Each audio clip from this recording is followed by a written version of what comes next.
probably from the moment I'd met him at 25.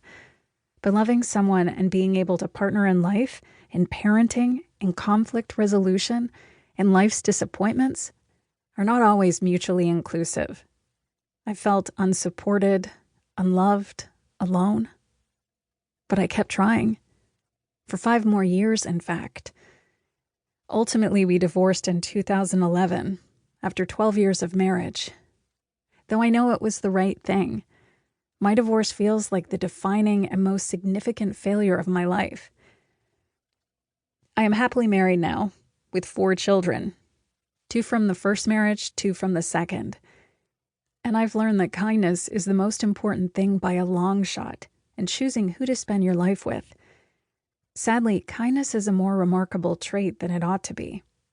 Learning to accept kindness, to feel worthy of it, has been the most significant development of my adult life.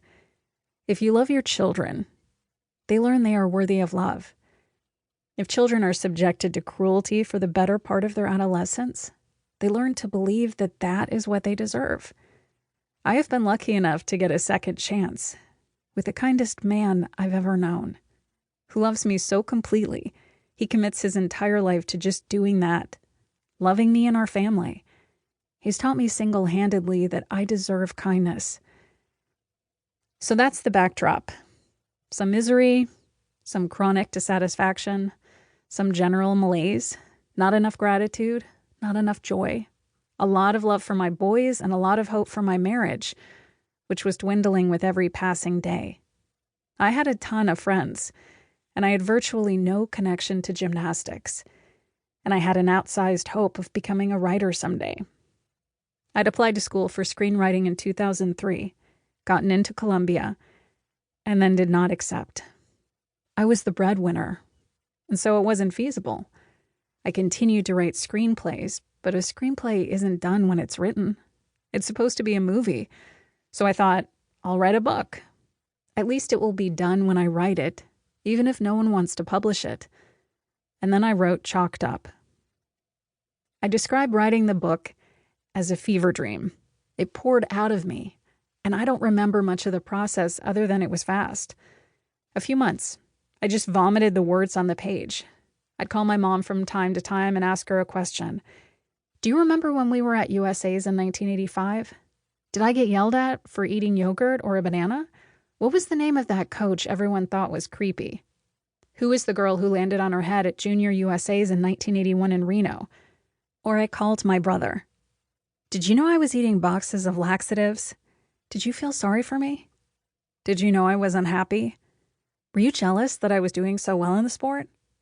Were you angry with me? Were you ignored by our parents? When the manuscript was done, I sent it to my brother and my friend Ray, a novelist. They both said, "This works. This is a book."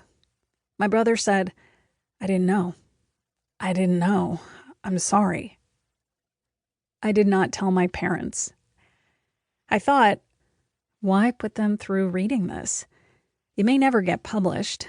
We've hashed all this out. They don't need to suffer through it again. But then I got an agent, and then she sold the book. And then the book came out right before the 2008 Olympics. And then the community responded. It was not pretty. Even my supporters said, "You clearly have issues you are working through. Sure, some of this is true, but did you have to name names and throw nice people under the bus? Did you have to mention that she was bulimic? Did you have to say you thought so-and-so was fat?" I was trying to reflect the distorted mindset that I carried. I thought everyone was fat. Did you have to reveal the ugliest parts of our sport? What's wrong with you that you can't just remember the good stuff? Why do you have to say it that way? It's just tough coaching. Don't be such a wimp, complainer, tattletale.